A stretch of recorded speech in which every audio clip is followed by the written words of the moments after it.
आज आपण मूलभूत हक्कांबाबत बघणार आहोत. मूलभूत हक्क. मूलभूत हक्क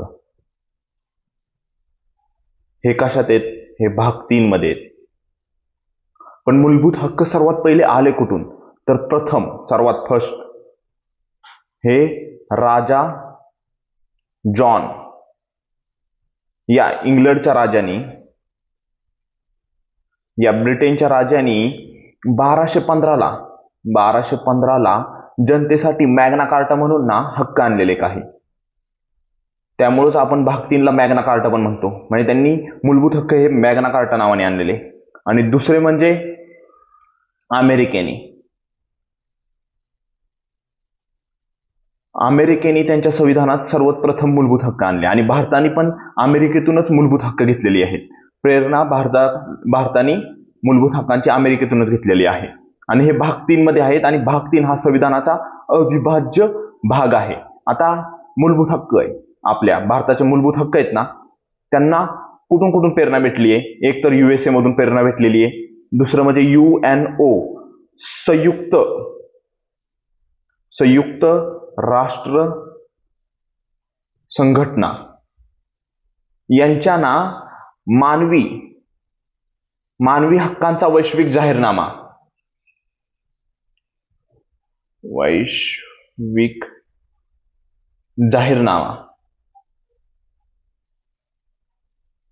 यामधून ना संकल्पना भेटली. आणि हे कधी ही मानवी हक्कांचा वैश्विक जाहीरनामा कधी रिलीज केलाय? 10 डिसेंबर 1948ला. 10 डिसेंबरलाच. त्यामुळे जागतिक मानवी हक्क दिन म्हणतात.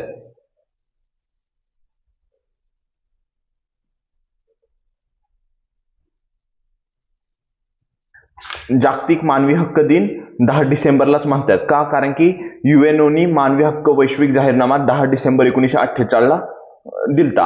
आणि मूलभूत हक्क पण भारताची त्याच्यातून प्रेरणा घेतलेली आहे. परत USA मधून प्रेरणा घेतलेली आहे. आणि 1215ला राजा जॉन यांनी पहिल्या बारच ही मूलभूत हक्क दिलती. त्यांना नाव दिलं मॅग्ना कार्टा. त्यामुळेच मूलभूत हक्कांना पण मॅग्ना कार्टा नाव पडलेले आहे. आता मूलभूत हक्कांची वैशिष्ट्ये बघू.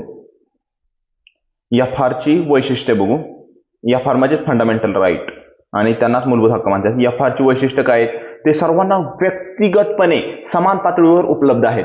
ते सर्वांना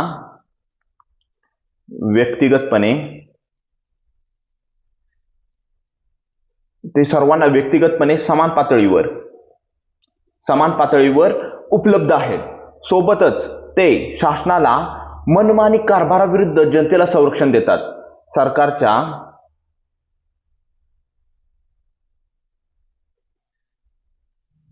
मनमानी कारभाराविरुद्ध संरक्षण.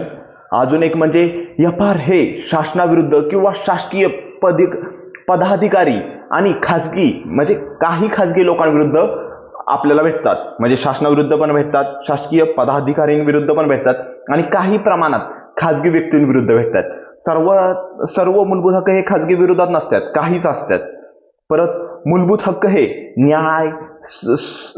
न्याय, स्वातंत्र्यता, समानता, बंधुता याचे स्थापन करतात भारतामध्ये. न्याय, स्वातंत्र्य, समता आणि बंधुता. सोबतच FR हे अल्पसंख्याकांना बहुसंख्याकांच्या विरुद्ध संरक्षण प्रदान करतात. FR हे अल्पसंख्याकांना बहुसंख्याकांविरुद्ध संरक्षण प्रदान करतात.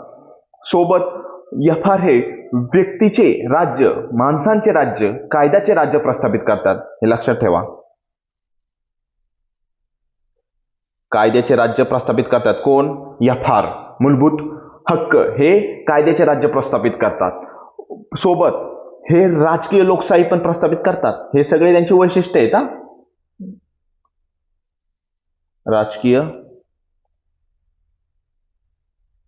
राजकीय लोकशाही पण मूलभूत हक्कच प्रस्थापित करतात. ते शासनाच्या जुलमी व हुकुमशाही विरुद्ध संरक्षण प्रदान करतात. FR हे सर्वात महत्वाचं न्यायप्रविष्ट आहेत. FR हे म्हणजे मूलभूत हक्क हे न्यायप्रविष्ट आहेत. आणि ते सर्व मूलभूत हक्क हे नागरिकांना उपलब्ध आहेत. आता हे नीट लक्ष द्या. सर्व मूलभूत हक्क हे नागरिकांना, केवळ नाही म्हणला, नागरिकांना उपलब्ध आहेत.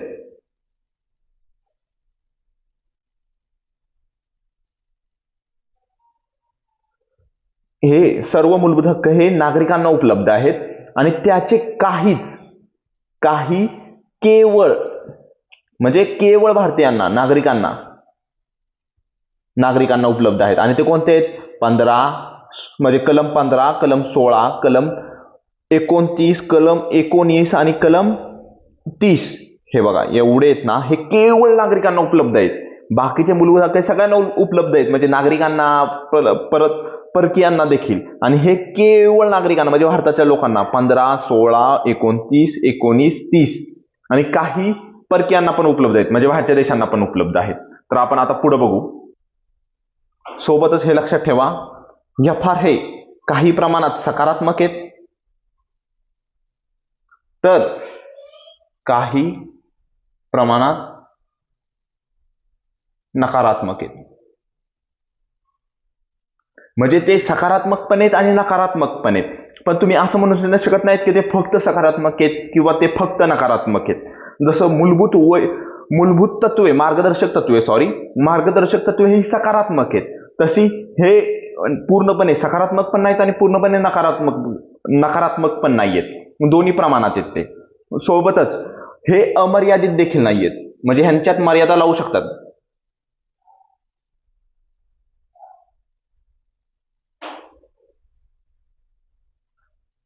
ह्यांच्यावर मर्यादा संसद लावते, दुसरं कोणीही लावत नाहीत, संसद लावते. आणि ते अनिर्बंधित देखील नाहीयेत, ते काही प्रमाणात निर्बंधित पण आहेत. आणि भरपूर ठिकाणी संसद तिथं निर्बंध पण लावू शकते. आणि महत्वाचं, एफआर हे गुणात्मक आहेत.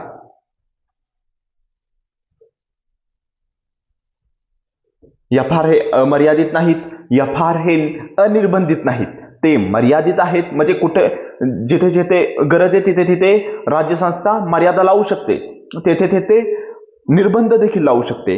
आणि एफआर हे गुणात्मक आहेत. आता आपण पुढे बघू. एफआर मध्ये घटना दुरुस्ती करता येते.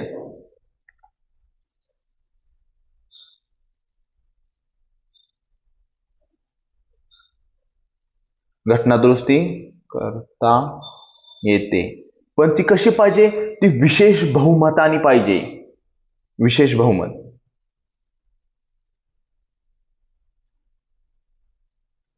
आणि सोबतच ती मूलभूत संरचनेला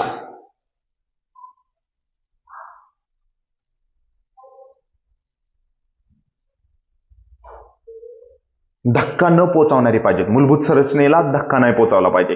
आणि मूलभूत संरचना संविधानाने हे नाही केलं, काय तर म्हणतात, लिहून नाही ठेवलं, ते त्यावेळी सर्वोच्च न्यायालय ठरवतं की काय मूलभूत संरचना आहेत, काय नाही आहेत. आणि भरपूर साऱ्या आतापर्यंतल्या खटल्यात लिहून दिलेल्या आहेत, पण असं एक फिक्स नाही की एवढ्याच मूलभूत संरचना, वेगवेगळ्या आहेत. तर आपण पुढे बघू. एफआर हे आपोआप अंमलात येतात, म्हणजे भरपूर प्रमाणात आपोआप अंमलात येतात.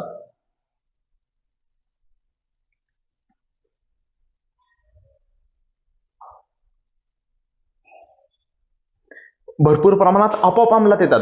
जर काही प्रमाणात अंमलात येत नसतील तर त्यांच्यासाठी कायदा करता येतो. त्यांच्यासाठी अंमलात आणण्यासाठी कायदा करावा लागतो. आणि ह्याचं 35 मध्ये, कलम 35 मध्ये ह्याचा उल्लेख आहे. जर मूलभूत हक्कांना अंमलात आणण्यासाठी कायदा करू शकतो, हे 35 मध्ये उपलब्ध आहे. तर आपण आता मूलभूत हक्क बघू. मूलभूत हक्क हे 12 ते 35 दरम्यान आहेत. 12 ते 35 दरम्यान आहेत. आणि हे काही कलमे आहेत ना, ते फक्त संबंधित आहेत. आता ती कोणते आहेत? म्हणजे ते मूलभूत हक्क नाही आहेत, फक्त संबंधित आहेत. ते कोणतं? 12 आहे, 13 आहे, 33 आहे, 34 आहे आणि 35 आहे. आता 12 हे कशासाठी आहे? हे राज्यसंस्थेची व्याख्या सांगतं. राज्यसंस्थेची व्याख्या 12 मध्ये. 13 मध्ये काय आहेत? हे न्यायप्रविष्ट आहेत आणि ह्याची अंमलबजावणी झाली पाहिजे, आणि जर नाही झाली तर तुम्ही न्यायालयात दाद मागू शकता, हे 13 मध्ये सांगितलेलं आहे. आणि जर त्याच्या विरुद्ध घटना हे झालं तर शून्यवत करता येतं, हे 13 मध्ये. 33 मध्ये काय? 33 मध्ये सैनिकांच्या मूलभूत हक्कांचे, म्हणजे सैनिक, अर्धसैनिक दल यांच्या मूलभूत हक्कांचं काय करायचं हे संसद ठरवू शकते. म्हणजे त्यांना सगळे मूलभूत हक्क नसतात, त्यांना काहीच प्रमाणात मूलभूत हक्क असतात आणि त्यांचे मूलभूत हक्क कमी व जास्त करण्याचे संसद करू शकते. हे 33 मध्ये. 34 मध्ये काय, मार्शल लॉ म्हणजे सैनिकी कायदा, मार्शल लॉ एखाद्या राज्यावर लावला जातो. मग तिथं मूलभूत हक्क ते म्हणजे भरपूर सारे प्रमाणात कमी होतात आणि मूलभूत हक्क तिथं तुम्ही म्हणजे त्या सैनिकांना ह्यांना प्रश्न विचारू शकत नाही की असं का केलं तसं का केलं, कारण की तिथं ती मार्शल लॉ लावलेला असतो, सैनिकी कायदा लावलेला असतो आणि तिथं FR वर निर्बंध घालता येतं आणि तिथं फक्त संसदच लावू शकते तो मार्शल लॉ, सैनिकी कायदा. आणि हे 35 मध्ये काय, 35 मध्ये तुम्हाला आत्ताच मी सांगितलं इथं आपल्याला FRच्या अंमलबजावणीसाठी कायदा करण्याचा अधिकार आहे आणि तो फक्त संसदेला आहे. कोणला आहे, फक्त संसदच कायदा बनवू शकते मूलभूत हक्कांसाठी, दुसरं कोणीही नाही. आता आपण बाकीचे बघू, जे कोणते 14 ते 32 मध्ये मूलभूत हक्क आहेत, फक्त मूलभूत हक्क आहेत 14 ते 32 मध्ये आणि त्यांचं पण वर्गीकरण केलेलं आहे 6 गटांमध्ये. तर आपण बघू पुढं की 6 गट कसे कसे केलेले आहे. आपल्याकडे पहिले ना 1950 ला जेव्हा संविधान बनलेलं तेव्हा 7 मूलभूत हक्क होते, 7 मूलभूत हक्क होते, पण ते नंतर 6 झाले, 6 FR झाले. FR लिहितो मी आता शॉर्ट फॉर्म मध्ये, FR झाले. एक कट झाला, तो होता संपत्ती संपादनाचा हक्क होता, तो 31 मध्ये होता आणि 19 एक F मध्ये होता, तो कट केला. आता आपण बघू हे 6 मूलभूत हक्क कोणते कोणते. सर्वात प्रथम कोणते, 14 ते 18 दरम्यान, 14 ते 18 दरम्यान समानतेचा हक्क आहे आणि हे विचारते ना जोडा लावाला.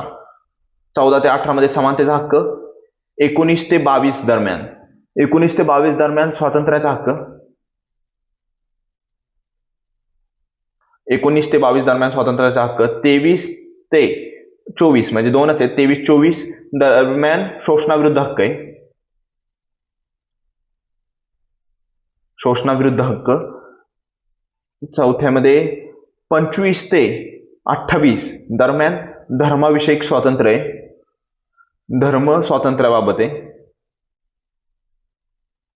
धर्म स्वातंत्र्याबाबत आहे.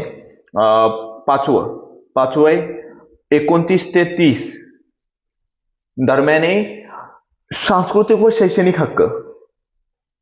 तुम्हाला नीट दिसतंय का, सांस्कृतिक व शैक्षणिक हक्क,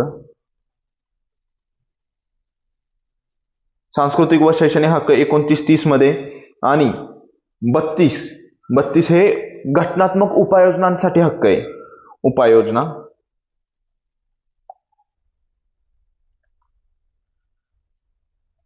उपाययोजनांसाठी हक्क आहे 32 आणि अशा प्रकारे 6 आहेत हे. आणि 7वा होता तो 31 मध्ये होता 7वा, पण ती घटना दुरुस्ती केली, 44वी घटना दुरुस्ती 1978 ने तो रद्द करून टाकला, संपत्ती संपादनाचा हक्क. त्यामुळे आता तुमची जमीन जर तुमच्याकडे येतं तर हा मूलभूत हक्क नाहीये, तो घटनात्मक किंवा संविधानिक किंवा वैधानिक अधिकार आहे. हा, तर आपण बघू पुढं की ते कसं रद्द केलं, काय रद्द केलं, तर आपण आता पुढे चालूच करू. आता आपण विस्तार मध्ये प्रत्येक ही बघू, मूलभूत हक्क बघू.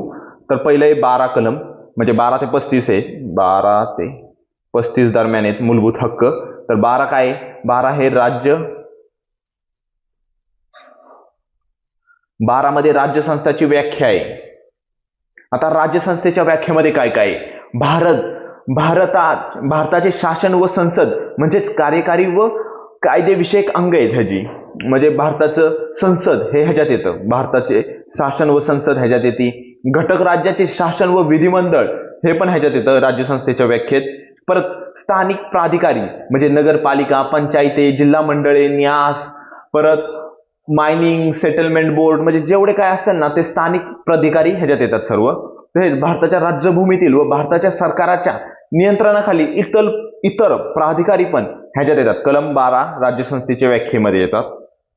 आणि ह्याच्यातच आपण म्हणजे भरपूर सारे ही बघतो, म्हणजे आपलं काय SBI, LIC, ONGC ह्या प्रकारच्या ना संस्था पण राज्यसंस्थेच्या व्याख्येत येतात.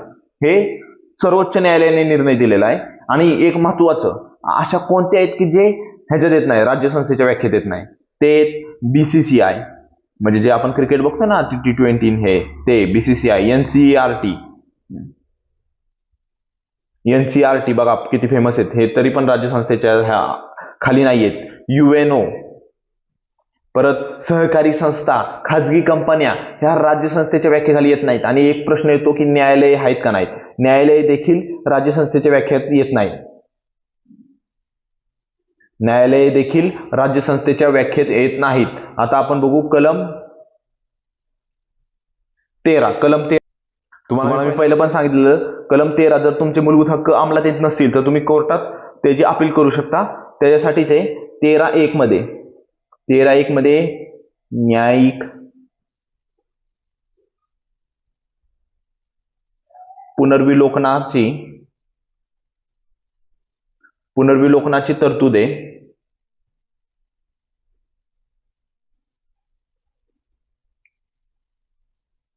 तरतूद आहे 13.1 मध्ये न्यायिक पुनर्विलोकनाची तरतूद आहे. आणि 13.2 मध्ये काय आहे? 13.2 मध्ये राज्यसंस्थांच्या मूलभूत हक्कांशी विसंगत असलेले त्यांचे न्यूनतीकरण म्हणजे खराब म्हणजे त्यांचं उल्लंघन करणारे कायदे करणार नाही. म्हणजे राज्यसंस्था मूलभूत हक्कांचं उल्लंघन करणार नाही असे कायदे जर केले, म्हणजे उल्लंघन करणारे कायदे करायचे नाहीत, आणि जर केले तर ते न्यायालयाद्वारे शून्यवत करता येतात, म्हणजे पूर्ण ही रद्द करता येतात. आणि हे कलम 32 ने प्रदान केलेले आहे. म्हणजे कलम 32 मध्ये पण ती शून्यवत करण्याची ताकद आहे. सर्वोच्च न्यायालयाच्या 32 ने प्रदान केलेले आहे. आणि उच्च न्यायालयाने देखील 226 कलमाने आपल्याला प्राप्त झालेले आहे. 13.2 मध्ये न्यायिक पुनर्विलोकनाचे तरतूद स्पष्ट करण्यात आलेली आहे. म्हणजे कसं करणार की तुम्ही न्यायिक पुनर्विलोकन ती केलेलं आहे 13.2 मध्ये स्पष्ट. 13.3 मध्ये काय? 13.3 मध्ये ना कायद्यांची व्यापक व्याख्या दिलेली आहे. म्हणजे जसं कसं कायमस्वरूपी कायदे कोण करणार? कायमस्वरूपी कायदे कोण करू शकतं? संसद व राज्य विधिमंडळे. राज्य विधिमंडळे आणि संसद हे कायमस्वरूपी कायदे करतात. सोबतच तात्पुरते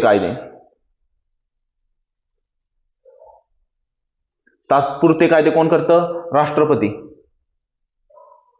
व राज्यपाल हे तात्पुरते कायदे करतात, म्हणजे अध्यादेश काढतात.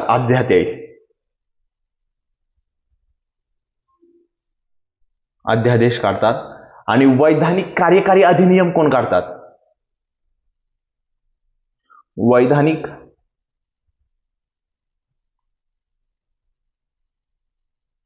वैधानिक कार्यकारी अधिनियम कसे असतात?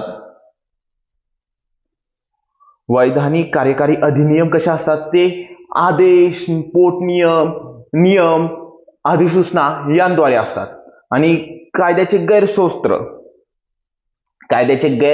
विविध गैरसोस्त्र कसले असतात? कायद्याची शक्ती असलेले रूढी परिपाठ या प्रकारचे असतात. हे 13.3 मध्ये दिलेले आहेत. कायद्याची एक शब्दाची व्याप्ती दिलेली आहे, एक व्याख्या दिलेली आहे कायद्यांची व्याख्या.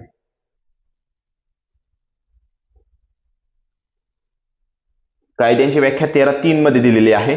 आणि 13.4 मध्ये काय दिलेले आहे? 13.4 मध्ये काय? 13.4 मध्ये काय दिलेलं आहे? 13.4 मध्ये ना कलम म्हणजे घटना दुरुस्ती करता येते संविधानात. कलम 368 अंतर्गत जर घटना दुरुस्ती केली तर तिला आव्हान देता येणार नाही. असं कोणत्या घटना दुरुस्तीने केलं तर 24वी घटना दुरुस्ती 1971.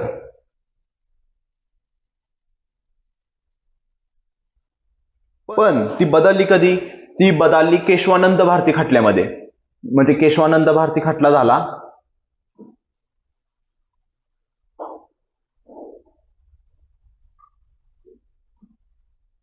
1973 ला. त्याने काय म्हणलं? त्याने म्हणलं कलम 368 अंतर्गत जरी घटना दुरुस्ती केली मूलभूत हक्कांमध्ये तरी देखील ती न्यायालयासमोर म्हणजे न्यायालयात त्या घटना दुरुस्तीला दाद मागता येते. म्हणजे जर ती चुकीची असेल तर तिला ही पण रद्द पण करता येतं. आणि एक ह्याच्यातच दिलाय कापला सिद्धांत.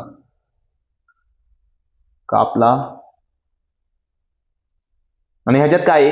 जर न्यायालयाने एखादा जर असं निघलं हक्क बिक्क की तो म्हणजे घटना दुरुस्ती निघली की तो जर चुकीची आहे, जर असं उल्लंघन करते, तर सुप्रीम कोर्ट हे ना तेवढाच भाग कापू शकते. म्हणजे एक जर खूप मोठी घटना दुरुस्ती आहे आणि त्यात छोटासा भाग आहे ना तो उल्लंघन करतोय आपल्या संविधानाचं, म्हणजे मूलभूत हक्कांच्या मूळ काय ती संरचनेचं उल्लंघन करतोय, तर तेवढा भाग कापून बाकीचं जी घटनादुरुस्ती आहे ती ठेवू शकते.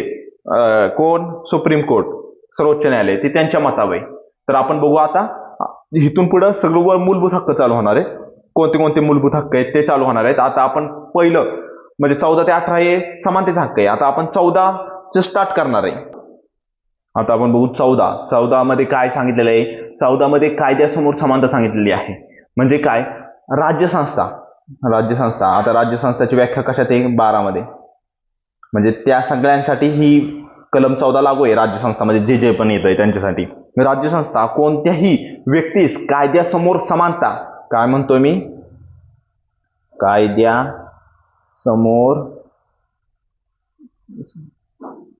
कायद्यासमोर समानता व कायद्याचे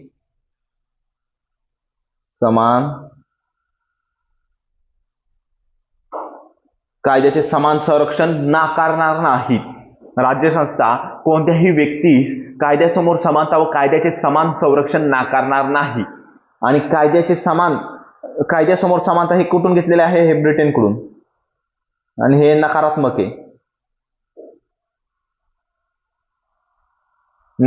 आहे. आणि हे कुठून घेतलेलं आहे? कायद्याचे समान संरक्षण USA, अमेरिकेकडून. आणि हे सकारात्मक आहे. आणि कायद्यासमोर समानता हे काय म्हणलेले आहे? ह्याच्यात ना एक ही आहे, कायद्यापेक्षा कोणीही श्रेष्ठ नाही. ह्याच्यात सांगितलंय कायद्यापेक्षा कोणीही श्रेष्ठ नाही.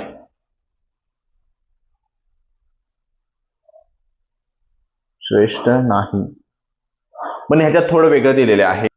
ह्याच्यात म्हणलेलं आहे सारख्या सारख्यांना समान, म्हणजे त्यांच्यात काहीच भेदभाव करायचा नाही. सारख्या सारख्यांना कोणत्याही भेदभावाविना एकत्र समजूनच काही ते आहे ते त्यांच्या विरुद्ध करायचं. पण तिथं जर समान परिस्थिती नसेल, म्हणजे जर असमान असेल परिस्थिती, तर भिन्न परिस्थितीत भिन्न प्रकारे त्या कायद्याचं हे केले पाहिजे, अंमलबजावणी केली पाहिजे. हे कायद्याचे समान संरक्षण मध्ये सांगितलेले आहे. आणि हे USA मध्ये आहेत आणि हे सकारात्मक आहे. आणि कायद्यासमोर समानता हे ब्रिटन मधून घेतलेले आहे आणि हे नकारात्मक आहे.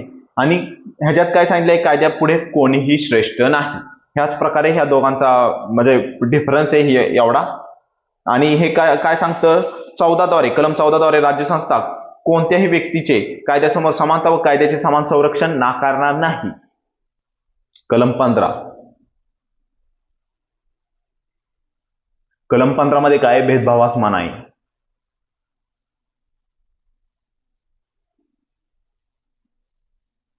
भेदभावास मनाई म्हणलेले आहे कलम 15 मध्ये. आणि त्यात आता आपण काय सांगितलेलं आहे? भारताच्या राज्यक्षेत्रात राज्यसंस्था कोणत्याही नागरिकाबाबत केवळ धर्म, वंश, जात, लिंग, जन्मस्थान यावरून भेदभाव करणार नाही. काय सांगितलंय? भारताच्या राज्यक्षेत्रात राज्यसंस्था कोणत्याही नागरिकाबाबत केवळ धर्म, वंश, जात, लिंग व जन्मस्थान या कारणांवरून भेदभाव करणार नाही. भेदभावास मनाई 15 मध्ये. आणि कशाहून भेदभावास मनाई आहे? केवळ धर्म, वंश, जात, लिंग आणि जन्मस्थान यावरून मनाई करण्यात आली आहे. पण तिथंच काही अपवाद पण आहेत. आता 15(3) मध्ये अपवाद दिलेला आहे. ह्याचा लिंगावरून म्हणजे काय ते भेदभाव केला गेलेला आहे. कसं केलेला आहे? राज्यसंस्था महिला व बालकांसाठी विशेष तरतुदी करू शकतात.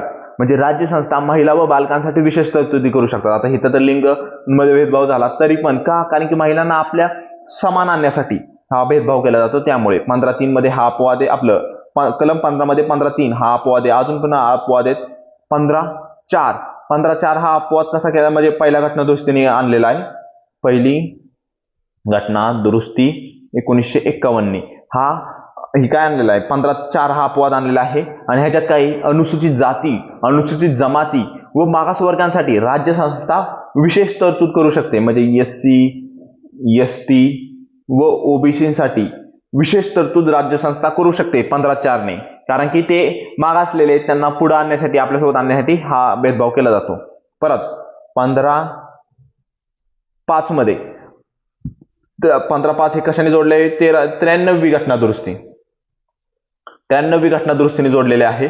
आणि ह्याच्यात पण SC ST व ओबीसीसाठी खाजगी शैक्षणिक संस्थेमध्ये आरक्षण दिलेलं आहे. इथं काय दिलेलं आहे? SC ST ओबीसीसाठी खाजगी शिक्षण संस्थांमध्ये 15.5 ने आरक्षण दिलेलं आहे आणि ही 93वी घटना दुरुस्तीने जोडलेलं आहे 15.5. आणि 15.6 हे 103वी घटना दुरुस्ती 2019 ने ऍड केलेलं आहे आणि ह्यांनी 10% आरक्षण हे EWS वाल्यांना भेटलं शिक्षणामध्ये 15.6 ने. आता आपण 16 बघू. कलम 16 मग हे कशासाठी आहे? सार्वजनिक नोकरीमध्ये सर्वांना समान संधी देण्याचा हक्क आहे. कलम 16 सार्वजनिक नोकरी यामध्ये समान संधी देण्याचा हक्क आहे. आता 16.1 मध्ये काय लिहिलेलं आहे? 16.1 मध्ये लिहिलेलं आहे राज्य संस्थेच्या नियंत्रणाखाली सर्व शासकीय नोकरी म्हणजे शासकीय नोकरी व पदामध्ये नागरिकांना समान संधी मिळेल. हेच मध्ये 16चं जे टायटल आहे तेच ह्याच्यात आहे 16.1 मध्ये. त्यात लिहिलेलं आहे राज्य संस्थेच्या नियंत्रणाखाली सर्व शासकीय नोकरी व पदांमध्ये नागरिकांना समान संधी भेटेल. ओके. आणि 16.2 मध्ये काय लिहिलेलं आहे? 16.2 मध्ये लिहिलेलं आहे, हे महत्वाचं आहे, राज्य संस्था कोणत्याही व्यक्तीस धर्म, वंश, जात, लिंग,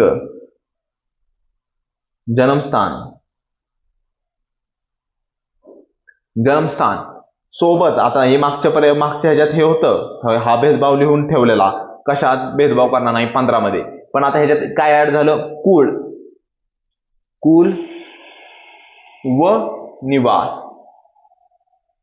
निवास याच्या आधारावर भेदभाव करणार नाही. राज्य संस्था नोकऱ्यांमध्ये कशाच्या आधारावर? धर्म, वंश, जात, लिंग, जन्मस्थान, कुळ आणि निवास यावर भेदभाव करणार नाही. आणि आता ह्याचे अपवाद पण आहेत, कशात भेदभाव केलाय ते बघू आपण. 16.3 नुसार कशात भेदभाव केलाय? संसद कायद्याने एखाद्या राज्यात सार्वजनिक नोकरीसाठी निवासी म्हणजे त्या राज्याचा निवासी असेल तर ही अट घालू शकते. आणि हे फक्त हे रद्द केल्यानंतर, आणि हे फक्त 2 राज्यांनाच लागू आहे, आंध्र प्रदेश प्लस तेलंगणा, या 2च राज्यांना आता निवासीची अट लागू आहे की जर निवासी असताल तरच तुम्ही त्यांच्या परीक्षा देऊ शकता, अशा प्रकारे. आता आपण बघू 16.4 मध्ये काय दिलेलं आहे? राज्य संस्था आपल्या सेवेत ज्या मागासवर्गाचे पुरेसे प्रतिनिधित्व नाही त्यांसाठी राखीव जागा ठेवू शकतात. म्हणजे राज्य संस्था आपल्या सेवेत जर एखाद्या मागासवर्गाचे पुरेसे प्रतिनिधित्व नसेल तर त्यांसाठी राखीव जागा ठेवू शकतात. कोण? 16.4 मध्ये. आणि 16.4 मध्ये आता बघा ओबीसी साठी 1953 ला एक आयोग आलता, काकासाहेब, म्हणजे किती लोक आहेत काय त्यांचं सर्वेक्षण करायला, काकासाहेब कालंकर आयोग आलता. म्हणजे कालंकर आयोग आलता, त्यांनी 1955 ला अहवाल सादर केला, पण त्यांच्या ह्यानी काय झालं नाही. पण परत अजून एक आयोग आला 1979 ला बीपी मंडल आयोग ह्यांच्यामुळे 1990 ला 27% आरक्षण हे ओबीसींना भेटायला लागले. बीपी मंडल आयोगामुळे 1990 पासून 27% आरक्षण हे ओबीसींना भेटायला लागलं. आणि हेच ह्याच्यात दिलेलं आहे, कशात? 16.4 मध्ये दिलेलं आहे, जर राज्य संस्थेच्या सेवेत ज्या मागासवर्गांचे प्रतिनिधित्व कमी असेल तर त्यांच्यासाठी विशेष तरतूद करून राखीव जागा ठेवल्या जाऊ शकतात. आता आपण ह्यांचे उपकलम बघू. 16.4 मध्ये काय आहे? 16.4 मध्ये लिहिलेलं आहे SC ST साठी पदोन्नती. SC ST च्या पदोन्नतीबाबत 16.4 मध्ये लिहिलेलं आहे. ओबीसींना ह्याच्यात आरक्षण नाहीये. म्हणजे SC ST च्या जर वरच्या पोस्टवर कमी लोक असतील तर त्यांना पदोन्नतीसाठी आरक्षित जागा ठेवल्या जाऊ शकतात प्रमोशनसाठी. परत 16.4B काय सांगितलेलं आहे? 16.4B मध्ये हे एक सिंपल प्रकारे असं समजा की जर 100 जागा आहेत आणि त्यातल्या 25 जागा आरक्षित आहेत, म्हणजे एखाद्या वर्गासाठी आरक्षित आहेत, पण त्या 25च्या 25 जागा भरल्याच नाहीये, मग त्या पुढच्या वेळेस सर्वांना नाही भेटणार, ते त्या गटालाच राखीव राहणार. म्हणजे त्या 25 जागा वेगळ्या आणि परत पुढच्या वर्षी जेवढ्या त्यांना देतील तेवढ्या, म्हणजे ह्या 25 जागा भरल्या नाहीत त्यामुळं म्हणजे त्यांच्यासाठी राखीव जागा राहतील, आरक्षित जागा. त्या पुढल्या वर्षी पण त्यांच्यासाठी स्वतंत्र आरक्षित जागा ठेवण्यात जातील, जी 16(4)B मध्ये येईल.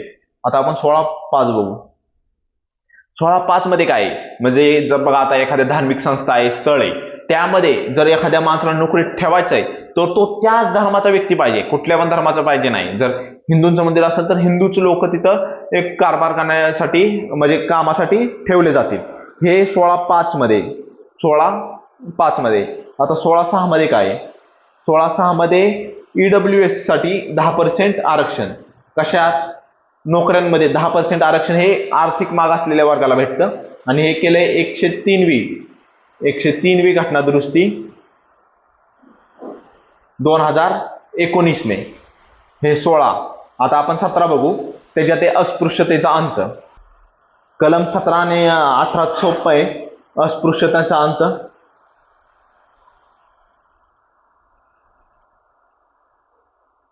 अंत 17 मध्ये. 18 मध्ये किताबांस मनाई. किताबा किंवा पदवी म्हणजे पहिल्या काळात द्यायची ना, रायबहादूर, म्हणजे असे पदवी द्यायची इंग्रज मोठ्या मोठ्या घराण्याच्या लोकांना. तर ही म्हणजे बंद केलं, आतापासून कोणालाच भेटणार नाही. पण हा शैक्षणिक आणि लष्करी, शैक्षणिक व लष्करी, लष्करी अजून सुद्धा अधिकार भेटतात, कारण की ते गुणात्मक ही आहेत, पुरस्कार आहेत. हे काही असे कोणाला पण नाही दिले जात, हे शैक्षणिक दृष्ट्या दिले जातात. आणि ह्याच्यात एक तरतूद केली आहे की हे आपण नावापुढे लावायचे नाही. ज्या व्यक्तींना भेटतात ना त्यांनी नावापुढे लावून संबोधायचं नाही. आणि हे शैक्षणिक आणि लष्करी आहेत आणि हे गुणात्मक आहेत, त्यामुळे दिले जातात. आणि हे फक्त एक असमानता तयार करतात, किताबे आणि पदव्या, त्यामुळे त्यांना मनाई केलेली आहे 18 मध्ये. आणि 17 मध्ये अस्पृश्यतेचा अंत आहे. आणि जर तो पाळल्यास तो शिक्षापराध अपराध आहे, पण त्याच्या शिक्षा काय दिली जाईल हे त्याच्यात सांगितलं नाही. कलम 17 मध्ये, कलम 17 मध्ये सांगितलं नाही की जर तुम्ही अस्पृश्यता पाळली तर काय शिक्षा दिली जाईल. त्यासाठी एक ही आलतं, काय त्याला म्हणतात, अस्पृश्यता काय, कोणता होता तो कायदा, अस्पृश्यता अपराध कायदा.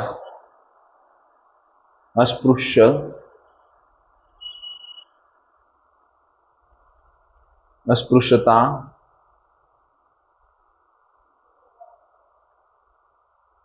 (1955). हा अस्पृश्यता अपराध कायदा 1955 होता. आणि त्याला परत 1976 ला त्याचं नाव बदलून केलं नागरिक अधिकार संरक्षण कायदा 1955.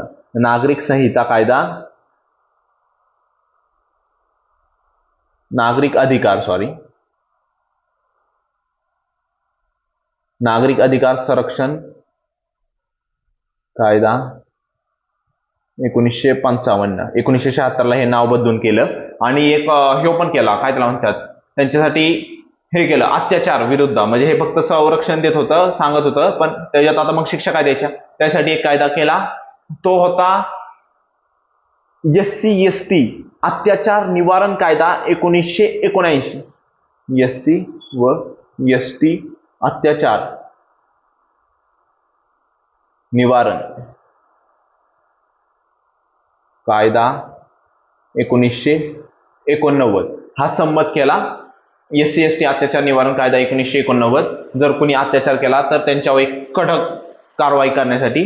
आणि त्याच्या अगोदर होता नागरिक अधिकार संरक्षण कायदा 1955. तर हे लक्षात ठेवा 17 साठी. आणि 18 किताबांस मनाई, पदवी दिली जाणार नाही कोणाला. आणि जरी तुम्हाला बाहेरच्या देशातून कुठली पदवी देत असतील तरी तुम्ही स्वीकारू शकत नाही. आणि जर ती स्वीकारायची असेल तर राष्ट्रपतीची संमती हवी लागेल. जर राष्ट्रपतीजवळ संमती देत नाही तर तुम्ही काहीच स्वीकारू शकत नाही. आणि पण शैक्षणिक व लष्करी ही काय त्याला म्हणतात पुरस्कार हे चालू आहेत, कारण की ह्यांना एक अट लागते ते मिळवण्यासाठी, त्यामुळे हे चालू आहे. आता आपण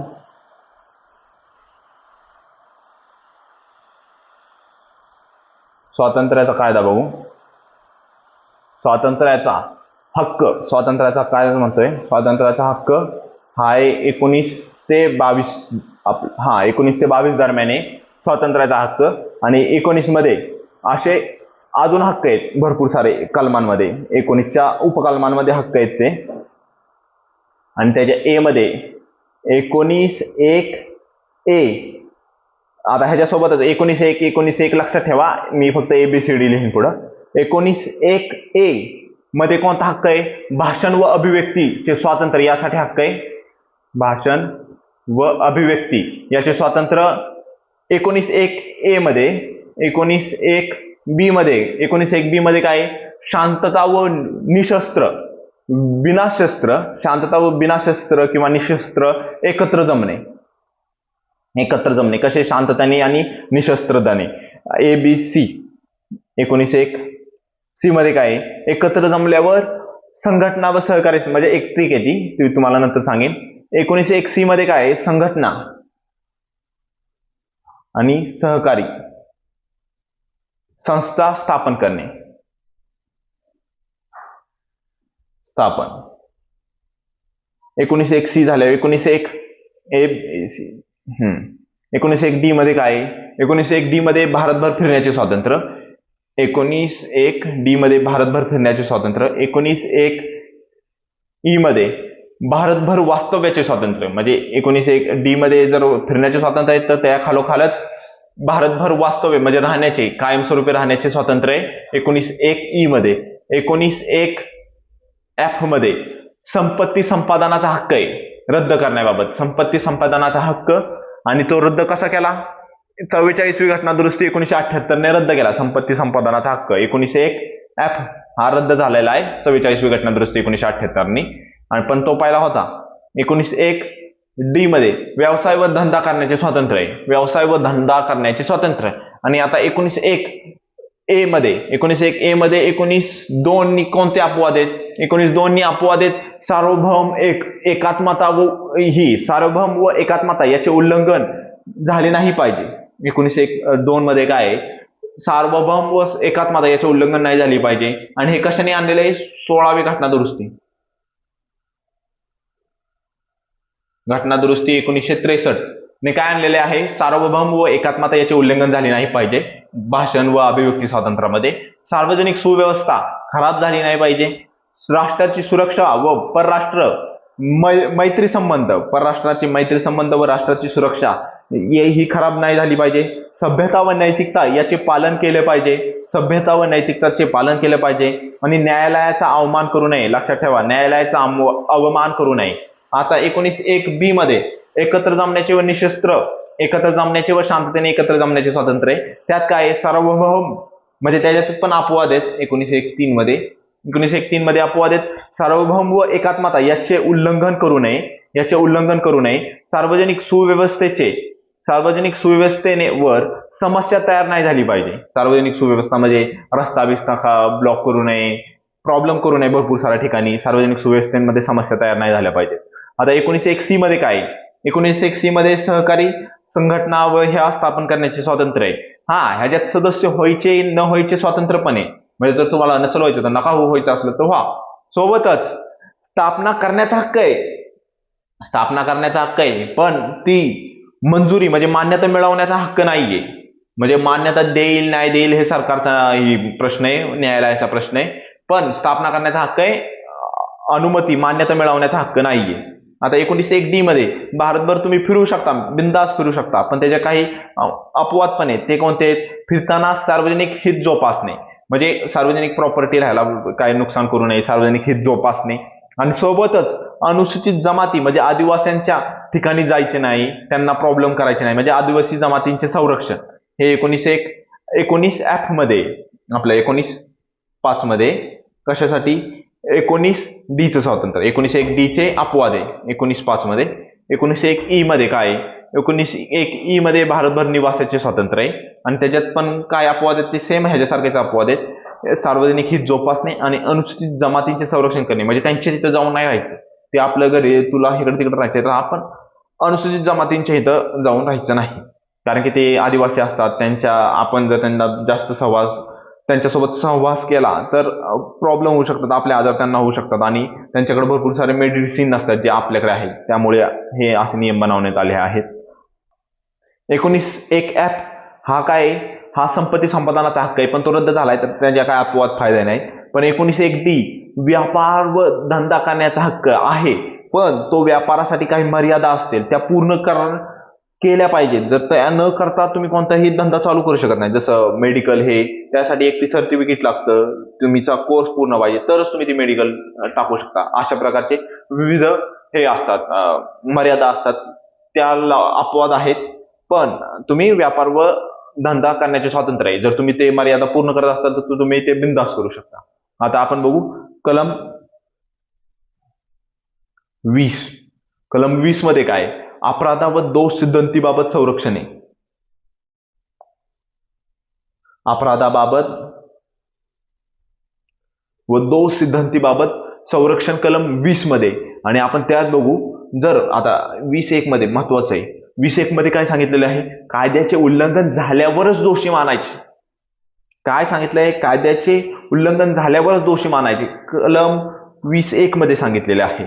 आणि जरी तो जर दोषी असेल तर कायद्यात नमूद असलेल्या शिक्षापेक्षा अधिक शिक्षा द्यायची नाही, त्याच्या अधीनच शिक्षा द्यायची. म्हणजे त्याच्याहून कमी दिली तरी चालेल, पण त्याच्याहून जास्त द्यायची नाही शिक्षा. कायद्याने जी नमूद केली ना शिक्षा, जर तुम्ही चोरी केली तर मग त्या चोरीसाठी जी शिक्षा आहे तेवढी द्यायची, त्याच्यावर पुढे जायचं नाही. आणि त्याच्यातच एक हे काय म्हणतात, त्यालाच म्हणतात no ex post facto. No ex post facto काय? फौजदारी कायद्यासाठीच हा लागू आहे.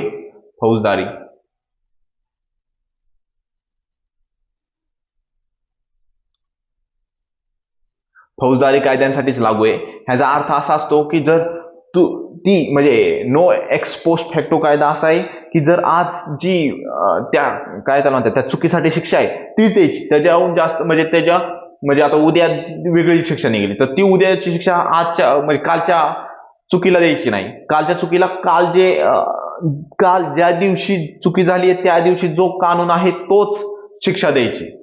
उद्या एक नवीन कानून आला त्यामुळे त्या नवीन कानूननी कालच्या गुन्हेगाराला शिक्षा द्यायची नाही, त्याच्या पुढच्या गुन्हेगारांना, म्हणजे नवीन कानूनच्या आता तिथून पुढे जो पण चुकी करेल त्याला ती नवीन कानूननी शिक्षा द्यायची. अशा प्रकारे नो एक्स पोस्ट फॅक्टो कायदा आहे. पण हा दिवाणी कायद्यांसाठी लागत नाही. ते दिवाणी कायद्यांसाठी कोण लागतो? एक्स पोस्ट फॅक्टो कायदा. म्हणजे दिवाणी कायदा आहे किंवा काय त्याला म्हणतात धनसंपत्ती संबंधित कायदे असतात ना, त्यांना जर उद्या म्हणजे एखादी चुकी आज तुम्ही केली पण उद्या जर नवीन काय अधिनियम आला किंवा नियम आला तर ती नवीन शिक्षा तुम्हाला काल चुकी केली असून सुद्धा लागू होते. असं आहे दिवाणी कायद्यांमध्ये नो एक्स पोस्ट फॅक्टो. आणि हे फौजदारी कायद्यांसाठी लागू आहे. आता आपण बघू 20(2) मध्ये नो डबल जेपर्डी.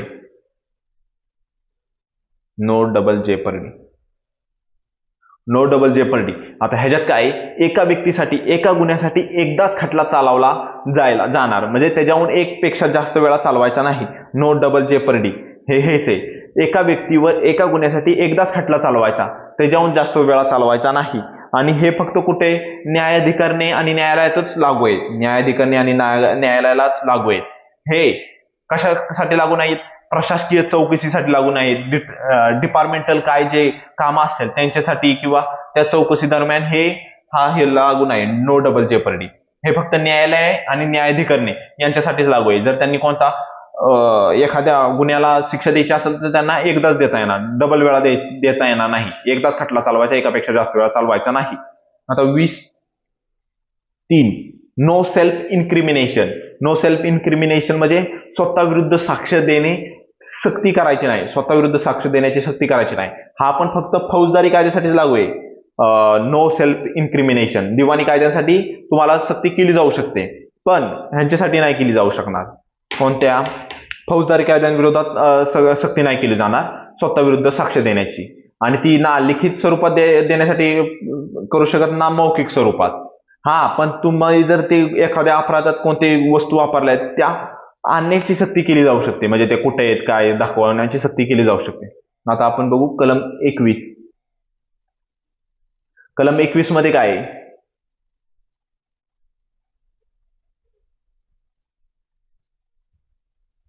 जीवितेचे व व्यक्तिगत जीवितेचे व व्यक्तिगत स्वातंत्र्य हे 21 मध्ये आणि ह्याच्यात काय सांगितलेलं आहे, भारताच्या राज्यक्षेत्रात कोणत्याही व्यक्तीचे जीवित व व्यक्तिगत स्वातंत्र्य एकदम कुठल्या पद्धतीने नाही काढले जाऊ शकत,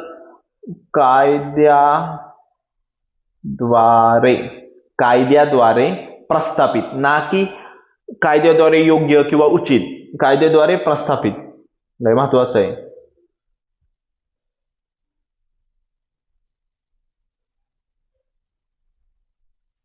कायद्याद्वारे प्रस्थापित पद्धतीशिवाय हिरावून घेतले जाणार नाही. आणि हे कशातून आहे, जपानमधून. ही जपानमधून पद्धत आणलेली आहे, कायद्याद्वारे प्रस्थापित पद्धत. म्हणजे जीवित व व्यक्तिगत स्वातंत्र्य जर एखाद्या माणसाचे हिरावून घ्यायचे तर ती कायद्याद्वारे प्रस्थापित पद्धतीनेच हिरावून घ्यायचे, त्याशिवाय हिरावून घेतले जाऊ शकत नाही. आणि ह्याच्यासाठी एक खटला आलता 1978 ला, मेनका गांधी खटला.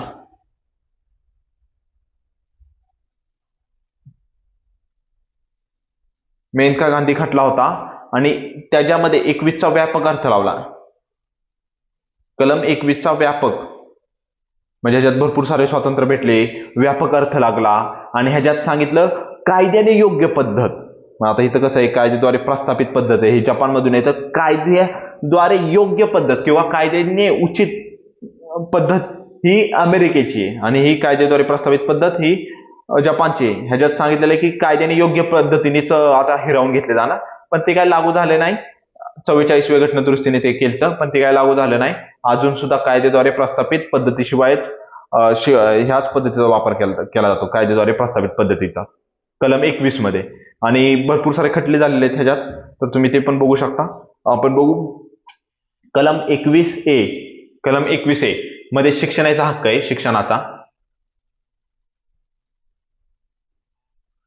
हक्क आहे. 6 ते 14 वयोगटातील बालकांना मोफत व अनिवार्य शिक्षण देण्याची तरतूद केलेली आहे 21(1) मध्ये. आणि ही 86वी घटना दुरुस्तीने जोडलेलं आहे. हे पहिलंच नव्हतं, हे नंतर जोडलेलं आहे. 86वी घटना दुरुस्ती 2002 ने जोडलेलं आहे. आणि 2009 शिक्षण हक्काचा कायदा, शिक्षण हक्क कायदा 2009 केला. शिक्षण हक्क कायदा 2009 तो लागू केला 2010 ला. जर कोणता पण कायदा असेल ना त्याच्या 1 वर्षानंतरच तो लागू होतो. 2010 ला लागू झाला शिक्षणाचा हक्क कायदा 2009. आणि ह्यानेच प्राथमिक शिक्षण ह्या कलमाने 21(1) ह्या कलमाने प्राथमिक शिक्षण हे मूलभूत हक्क बनले. प्राथमिक शिक्षण हे मूलभूत हक्क बनले. आता आपण बघू 22 कलम 22. कलम 22 मध्ये काय आहे? कलम 22 मध्ये अटक व स्थानबद्धता यापासून संरक्षण. अटक ही 24 तास म्हणजे 24 तासाच्या आत तुम्हाला न्यायालयासमोर हजर करायला लागतं. जर तुम्हाला कुठल्याही अधिकाऱ्याने, पोलिसाने ह्याने अटक केली तर तुम्हाला 24 तासाच्या आत हजर करावे लागते. फक्त याच्यातून म्हणजे ट्रॅव्हल करण्याचा, म्हणजे तुम्हाला कुठे नेण्याचा, म्हणजे तिथपर्यंत पोहोचण्याचा टायमिंग फक्त वगळला जातो. बाकी 24 तासाच्या आत तुम्हाला न्यायालयासमोर हजर केलं जातं. आणि स्थानबद्धता हे किती महिन्यासाठी ठेवली जाते? 3 महिन्यासाठी. अटक ही कशासाठी करतात? जर तुम्ही काही चुकी केली असेल तर करतात. आणि जरी नाही केली तरी न्यायालयात जर ठरवलं की तुम्ही नाही चुकी केली तर तुम्हाला सोडलं जातं आणि 24 तासाच्या आत न्यायालयासमोर हजर केलं जातं. आणि त्याचं कारण पण सांगायला लागतं. आणि स्थानबद्धता ही कशासाठी केली जाते? 3 महिन्यासाठी स्थानबद्धता असते आणि ह्याच्यावर कोणीच प्रश्न विचारू शकत नाही. कारण की भविष्यात जर एखादा व्यक्ती एखादा मोठा गुन्हा करत असेल असं वाटत असेल तर ती अटक केली जाते. जसं बाळासाहेब ठाकरेंना स्थानबद्धता ह्याच्याहूनच ही केलती, अटक केलती. कारण की त्यांच्या भाषणाने एखाद्या वेळेस दंगेबिंगे भडकतील त्या नादात त्यांना म्हणजे अशी अटक केलती. अशा प्रकारची असते स्थानबद्धता. जरी तुम्ही आज नसेल केलं तरी ती 1-2 महिन्यात किंवा काय तुमच्या भाषणामुळे उद्या होऊ शकतं, त्यामुळे ती स्थानबद्धता केली जाते. आणि अटक हे 24 तासाच्या आत न्यायालयात हजर करायला लागतं जर अटक केली तर. स्थानबद्धतेत मात्र तुम्ही तसं काही करू शकत नाही. आणि हे 3 महिने पुढे पण वाढू शकतात. कोणच्याद्वारे? संसद हे 3 महिने पुढे वाढवू शकते किंवा सल्लागार मंडळ ही सल्लागार मंडळाच्या ह्याच्यामुळे शिफारसीमुळे देखील 3 महिनेहून जास्त महिने होऊ शकतात जर शिफारस केली तर. बाकी कोणीच काय नाही म्हणले तर 3 महिन्यानंतर सोडलं जातं. पण जर सल्लागार मंडळ म्हणलं तर अजून वाढवले जाते. आणि सल्लागार मंडळात कोण असतात? सल्लागार मंडळात असतात आजी माजी न्यायाधीश सदस्य असतात. आणि संसदने जर वाढवायचे म्हणले तरी ते वाढवू शकते आणि सल्लागार मंडळ म्हणले तरी वाढवू शकते. आणि ही संसदेच्या ह्याच्यात अंतिम निर्णय राहतो. आणि आता आपण बघू शोषणाविरुद्ध हक्क 23 व 24 हे शोषणाविरुद्ध. आता 23 बघू. 23 मध्ये काय आहे? मानवी अपव्यापार व वेठबिगारी यास मनाई. वेठबिगारी म्हणजे काय? बिनमोबदला म्हणजे पैसे न देताच काम करून घेणे, नुसते राबवणे. मानवी अपव्यापार व वेठबिगारी यास मनाई केलेली आहे 23ने केलेली आहे. ह्याच्यात अपवाद आहे. आता ह्याच्यात काय अपवाद आहेत? ह्याच्यात काय म्हणलेले आहे? भेदभाव करायचा नाही, भेदभाव न करता. अपवाद कोणता आहे? भेदभाव न करता सार्वजनिक सेवा लादली जाऊ शकते. भेदभाव करायचा नाही. कशाहून भेदभाव करायचा नाही? धर्म, वंश, जात व वर्ग यातून भेदभाव न करता सर्वांसाठी सार्वजनिक सेवा लादली जाऊ शकते. 23चे अपवाद आहेत. 23 मध्ये काय सांगितले? मानवी अपव्यापार व वेठबिगारी यास मनाई आहे. त्याचे काही अपवाद आहेत. मग ते काय आहे? भेदभाव न करता म्हणजे धर्म, वंश, जात व वर्ग यावरून भेदभाव न करता सार्वजनिक सेवा लादली जाऊ शकते. म्हणजे एखादं चांगलं काम करायचं असेल, भारतासाठी महत्वाचं असेल तर ती करण्यासाठी लादलं जाऊ शकतं. आता 24 मध्ये काय? 24 मध्ये कारखान्याच्या परत धोक्याच्या ठिकाणी बालकांना कामावर ठेवण्यास मनाई केलेली आहे 14 वर्षाखालील. 14 खालील बालकाला धोक्याच्या व कारखान्याच्या असल्या ठिकाणी ठेवण्यास मनाई केलेली आहे. पण जर धोक्याचे ठिकाण नसेल तर बालकाला तिथे कामाला ठेवले जाऊ शकते. जर फक्त ते धोक्याचे ठिकाण नाही पाहिजे आणि म्हणजे बालकाला त्यापासून म्हणजे खूप कष्टबिष्ट नाही पडले पाहिजे असे काम असेल तर तिथं ठेवले जाऊ शकते. आणि त्या शाळेच्या वेळात त्याला तिथं कामाला ठेवले नाही पाहिजे असं म्हणजे या ठिकाणी ठेवले जाऊ शकते. फक्त अशा खतरनाक ठिकाणी, धोक्याच्या ठिकाणी, कारखान्याच्या ठिकाणी बालकांना ठेवणे मनाई आहे 14 वर्षाखालील. आता आपण धर्म स्वातंत्र्याचे हक्क बघू.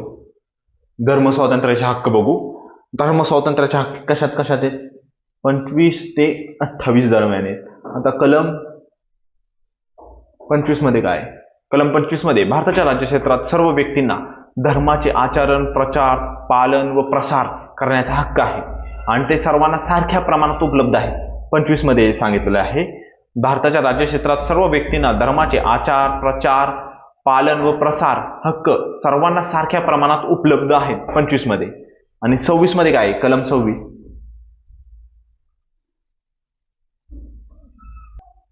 26 मध्ये काय? धार्मिक व्यवहाराचे व्यवस्थापन करण्याचे स्वातंत्र्य. आणि हे बघा कलम 25 हे व्यक्ती सापेक्ष आहे म्हणजे व्यक्तीचे स्वातंत्र्य आहे आणि हे समाज सापेक्ष आहे. आणि ह्याच्यात काय? धार्मिक व्यवहाराचे व्यवस्थापन करण्याचे स्वातंत्र्य आहे. फक्त अपवाद काय आहेत ह्या 26 मध्ये? सार्वजनिक व्यवस्थाला सांभाळणे म्हणजे खराब करू नये, नीतिमत्ता, परत आरोग्य हे अपवाद आहेत कलम 26 साठी. आणि कलम 26 कशासाठी आहे? धार्मिक व्यवहाराचे व्यवस्थापन करणे, त्यांचे म्हणजे त्यांचं काय स्वतंत्रपणे बघणे हे कलम 26 मध्ये. 25 मध्ये काय? व्यक्तीसाठी म्हणजे म्हणूनच ते लिहिलेलं आहे. 25 हे व्यक्ती सापेक्ष आहे. भारताच्या राज्यक्षेत्रात सर्व व्यक्तींना धर्माचे आचार, प्रचार, पालन व प्रसार करण्याचा हक्क सर्वांना सारख्या प्रमाणात उपलब्ध आहे. आता आपण बघू कलम 27. कलम 27 मध्ये काय आहे? एखाद्या विशिष्ट धर्माकरिता कर आकारण्याचे स्वातंत्र्य नाहीये. म्हणजे जर राज्यसंस्था एखाद्या विशिष्ट धर्माच्या संवर्धनाकरिताच कर आकारत असेल तर ती बळजबरी केली जाऊ शकत नाही प्रत्येकाला कर देण्यासाठी. पण फी मात्र घेतली जाऊ शकते. ती फी कशी असेल? ती फी कशासाठी असेल? जर म्हणजे तिथल्या लोकांना जाण्या येण्यासाठी पोलिस सुरक्षा देतात, हे करतात, तिथली एक मंदिराची सुरक्षा पाहतात, यासाठी फी आकारली जाऊ शकते. ती बंधनकारक आहे. पण कर एखाद्या धर्माच्या विशिष्ट धर्माच्यासाठी कर आकारला जाऊ शकत नाही. आणि सोबतच जो कर आहे ना तो सर्व धर्मांकरिता एक समप्रमाणात वाटला गेला पाहिजे. असं नाही की एखाद्या धर्माला जास्त एखाद्या धर्माला कमी, असं नाही केलं पाहिजे, भेदभाव नाही करता येणार. हा, आता आपण कलम 28 बघू. कलम 28. कलम 28 हे काय आहे? हे शिक्षण संस्थेसाठी आहे. हे शिक्षण संस्थेसाठी आहे. म्हणजे शिक्षण संस्थेत धार्मिक शिक्षण व उपासनेसाठी स्वातंत्र्य आहे. म्हणजे काय स्वातंत्र्य आहे ते ह्याच्यात आपण 28 मध्ये बघणार आहे. आता 28 मध्ये पहिलं एक आहे, संपूर्णपणे राज्य संस्थेने शैक्षणिक संस्थेसाठी पैसे दिले जातात. म्हणजे संपूर्णपणे राज्य संस्था संपूर्णपणे संपूर्णपणे एखादी शिक्षण संस्था राज्य संस्थेच्या अनुदानावर चालत असेल तर तिथे धार्मिक शिक्षण दिले जाणार नाही, कारण की ती संपूर्णपणे शैक्षणिक ह्याने चालते, राज्य संस्थेच्या अनुदानाने चालते. तिथेच राज्य संस्थेची शैक्षणिक संस्था आहे, पण स्थापना धार्मिक शिक्षणासाठी झाली आहे. दुसऱ्या प्रकारामध्ये काय आहे, एखादी शिक्षण संस्था आहे जी राज्य संस्थेची आहे, पण तिथं स्थापना धार्मिक शिक्षणासाठी झाली आहे, तर तिथं धार्मिक शिक्षण दिलं जाऊ शकते. आणि तिसरी प्रकारची शाळा कोणती आहे, जी शासनाने अनुदानित केलेली आहे किंवा शासनाची मान्यता आहे त्या शिक्षण संस्थेत आहे आणि तेथे धार्मिक शिक्षणासाठी, म्हणजे त्या जर शाळेत धार्मिक शिक्षण चालू असेल तर त्या धार्मिक शिक्षणासाठी उपस्थित राहणे किंवा न राहणे याचे स्वातंत्र्य आहे. आणि जर एखादा 18 वर्षाखालील असेल तर त्याच्या पालकांची संमती असेल तरच तुम्ही तिथं उपस्थित राहू शकता किंवा नाही पण राहू शकत. पालकांच्या संमती असेल तरच ते ठरवलं जाऊ शकतं, बंधनकारक केलं जाऊ शकतं. पालकांची संमती नसेल तर नाही त्यांना उपस्थित केलं जाऊ शकत, बंधनकारक केलं जाऊ शकत. अशा ह्या तिसऱ्या प्रकारात. पहिल्या प्रकारात धार्मिक शिक्षणच दिलं जात नाही. दुसऱ्या प्रकारात ते धार्मिक शिक्षणासाठीच बांधतात, राज्य संस्थेच्या ते काही असतील शैक्षणिक संस्था त्या धार्मिक शिक्षणासाठीच बांधलेल्या आहे. धार्मिक अनुदान भेटतंय तर तिथं धार्मिक शिक्षण दिलं जाऊ शकते. पण तिसऱ्यामध्ये काय, त्या राज्य संस्थेच्याच आहेत आणि त्यासाठी कोणतं अनुदान येत नाही धार्मिक शिक्षणासाठी, तर त्या शैक्षणिक संस्थेत धार्मिक शिक्षणासाठी उपस्थिती बंधनकारक नाहीये. जर तुम्ही छोटे असाल तर ते तुमच्या पालकांवर असतं की त्यांनी उपस्थित राहायचे किंवा नाही राहायचे, हे स्वातंत्र्य आहे. आता आपण बघू सांस्कृतिक व शैक्षणिक स्वातंत्र्य. सांस्कृतिक व शैक्षणिक स्वातंत्र्य 29 व 30. आता 29 मध्ये काय, 29 मध्ये अल्पसंख्याक वर्गाच्या हितासंबंधीचे संरक्षण आहे. आणि हे फक्त अल्पसंख्याकांसाठी नाहीये, हे बहुसंख्याकांवर पण लागू होते. 29 मध्ये काय, अल्पसंख्याकांच्या हितासंबंधीचे संरक्षण आहे. 29.1 मध्ये काय लिहिलेले आहे, 29.1 मध्ये लिहिलेलं आहे, नागरिकांच्या गटास, मग त्या बहुसंख्याक पण असेल आणि अल्पसंख्याक पण असेल, नागरिकांच्या गटास स्वतःची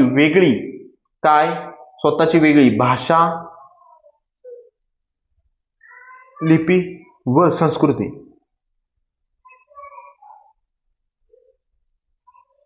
जतन करण्याचा हक्क आहे.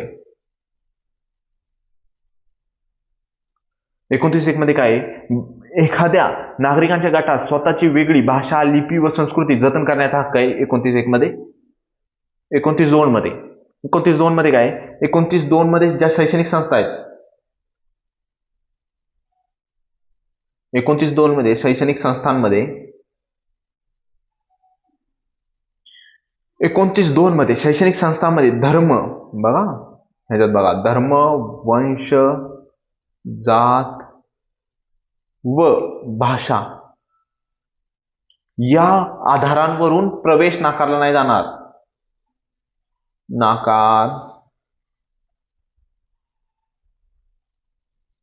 प्रवेश नाकारणार नाही.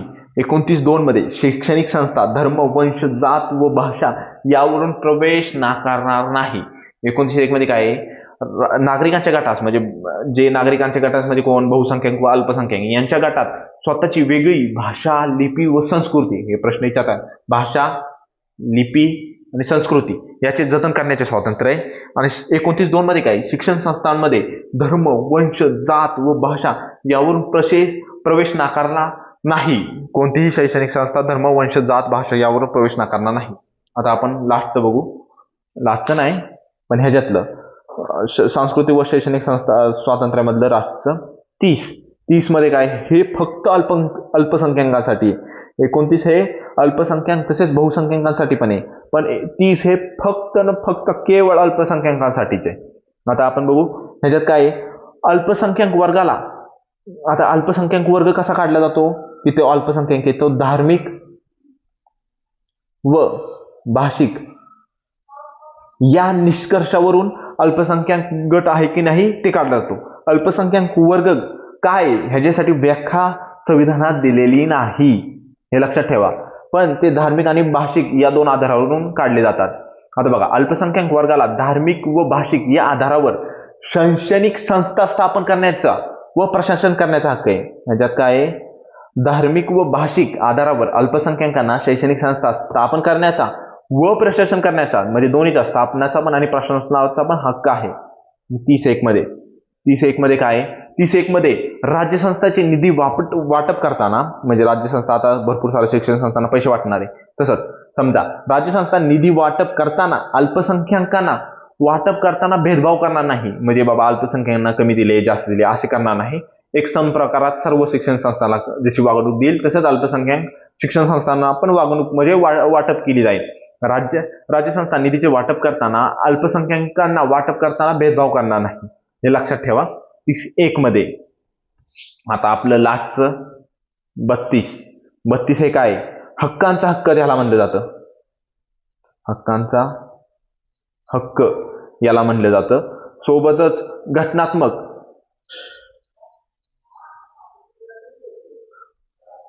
ह्याला, म्हणजे हे कलमच कशासाठी आहे, घटनात्मक उपाययोजनांचा.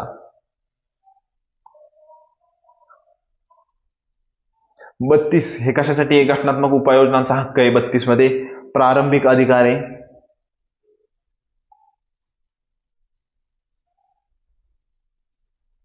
प्रारंभिक अधिकार आहे म्हणजे आपण डायरेक्ट जर उल्लंघन झाले तरच, त्याशिवाय जाऊ शकत नाही. उल्लंघन झाले तर आपण डायरेक्ट सुप्रीम कोर्टात 32 अंतर्गत ही त्याची अंमलबजावणीसाठी, म्हणजे ते रद्द करण्यासाठी तो कायदा आपण अपील करू शकतो सुप्रीम कोर्टात डायरेक्ट. त्यामुळे त्याला प्रारंभिक अधिकार म्हणलेला आहे. ह्यो असमावेशक आहे. ह्यो असमावेशक नाही, हा असमावेशक नाही, समावेशक आहे. समावेशक आहे. आणि हे समावेशक कसा आहे, हा म्हणजे 226 अंतर्गत हायकोर्टाला पण रीट, म्हणजे त्याच्यासाठी रीट करण्याचा अधिकार आहे. हा फक्त मूलभूत अधिकार नाहीये. 32 हा मूलभूत अधिकार आहे फक्त. 226 हा मूलभूत अधिकारांसोबतच भरपूर साऱ्यांसाठी रीट्स काढू शकतो, त्यांची अंमलबजावणीसाठी निर्णय देऊ शकतो आपलं हायकोर्ट. तिथंच सुप्रीम कोर्ट हे 32 अंतर्गत फक्त मूलभूत हक्कांसाठीच आहे, दुसऱ्या कोणत्या हक्कांसाठी नाही. मूलभूत हक्काचं उल्लंघन झालं तरच तुम्ही 32 अंतर्गत मागू शकता. जर उल्लंघन नसेल होत तर तुम्ही काहीच करू शकत नाही. जर उल्लंघन झालं तरच मागू शकता. आणि 226 हायकोर्टाद्वारे तुम्ही त्याची पण करू शकता. पण हायकोर्ट तुम्हाला नकार देऊ शकतं की बाबा मला नाही ह्याची सुनवाई करायची. पण सुप्रीम कोर्ट याला नकार देऊ शकत नाही. सुप्रीम कोर्टाला हिअरिंग करावीच लागेल. आता आपण रिट्स बघता, जे कोण सुप्रीम कोर्ट 32 अंतर्गत काढतं आणि हायकोर्ट 226 अंतर्गत काढतं. असे 5 रिट्स आहेत. जर मूलभूत हक्कांचं उल्लंघन झालं तर 5 रिट्स काढले जातात. आता ते कोणते कोणते? आता पहिलं आहे हेबियस कॉर्पस.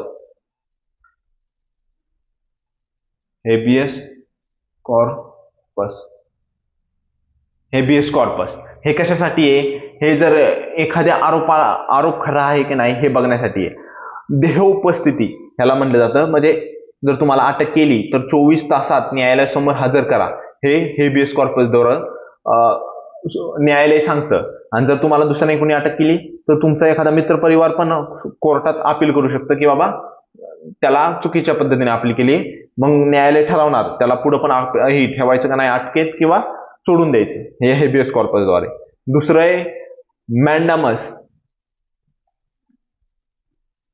मॅन्डामस मध्ये काय, आम्ही आदेश देतो, यालाच परमादेश म्हणतात किंवा महादेश. आम्ही आदेश देतो की कृती करण्याचं, म्हणजे हे कृती करण्यासाठी प्रवृत्त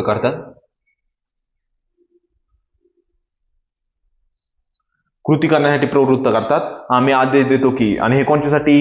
हे कर्तव्य बजावण्यासाठी, म्हणजे प्राधिकाऱ्यांना ह्यांना जर एखादा अधिकारी तुमचं जे मूलभूत हक्क आहे आणि ते अंमलबजावणी करत नसेल, जर मूलभूत हक्कांना बाधा आणत असतील, तर कोर्ट मॅन्डेमेंट्सद्वारे त्याला कृती करण्यासाठी सांगू शकते की बाबा असं असं कर, तसं तसं कर. प्रोहिबिशन. प्रोहिबिशन म्हणजे प्रतिषेध, प्रतिबंध, प्रतिबंध याद्वारे रोखण्यात येतं. म्हणजे एखादी कृती न करण्याचा आदेश दिला जातो प्रोहिबिशनद्वारे. हे कृती करण्याचा आदेश, हा कृती न करण्याचा आदेश असतो आणि हा फक्त न्यायालयांसाठीच असतो.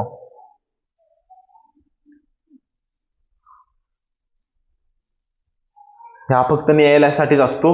हा वरिष्ठ न्यायालय, कनिष्ठ न्यायालयासाठी दिलं जातं.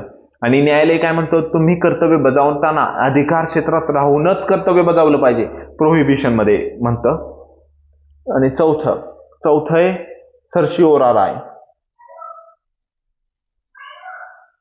सर्शिओराराय ह्यालाच मराठीत काय म्हणतात, प्राकर्षण. प्राकर्षण किंवा उत्प्रेक्षण ह्याला म्हणतात. आणि ह्याच्यात काय आहे, आम्ही प्रमाणित करतो किंवा माहिती द्या. जर एखाद्या कोर्टाने किंवा प्राधिकाराने किंवा ह्यांनी जर चुकी केली तर त्याच्यासाठी हिअरिंग करण्यासाठी, म्हणजे त्याच्यावर आता वरिष्ठ न्यायालय हिअरिंग देणार, मग त्यासाठी त्या गुन्ह्याबद्दल काय असेल त्यासाठी माहिती द्या, माहिती मागवण्याचा अधिकार. जी काही गोष्ट आहे ती सगळे आमच्याकडे जमा करा. आणि आता आहे लास्टचं 5वं,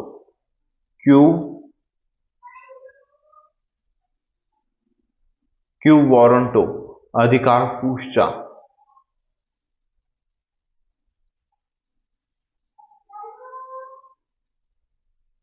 अधिकार पुच्छा ह्याच्यात काय, सार्वजनिक म्हणजे अधिकारी विरुद्ध पदाची कायदेशीर वैधता तपासण्यासाठी. जर एखादा माणूस एखाद्या